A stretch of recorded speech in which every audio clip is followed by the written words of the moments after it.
I recently visited my grandparents who shared a pretty terrifying story from when they were younger. My father was a young boy, and his two other siblings were even younger when the story occurred. The family had been visiting with relatives and were watching TV, which in those days was a novelty, when they decided to go home. Since they had been enraptured with the movie being shown, they didn't leave until late at night. They were traveling down the road in my grandfather's old truck when they noticed a car drive up behind them and start following them closely. The car would get really close, then back off before starting over again. It is important to note that from the car driver's point of view, it would have looked like just my two grandparents were in the trunk, since the children were too small to be seen. Anyways, my grandfather turns down the dirt road they live on, and this car follows behind them. As they get about halfway down the road, the car speeds up and passes them. At the time, this dirt road was very narrow, with deep ditches, so it wasn't common for cars to pass each other on such roads. When the car gets a fair distance in front of the truck, it stops in the middle of the road.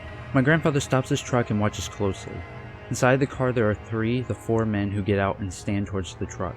My grandmother was, of course, terrified, and could only imagine what their intentions were. My grandfather was an avid hunter and usually carried a gun behind the seats of his truck. As luck would have it, this gun was in the truck on that night. He reached behind the seats and grabbed the gun. Protecting his family, he aimed above the men and fired a warning shot.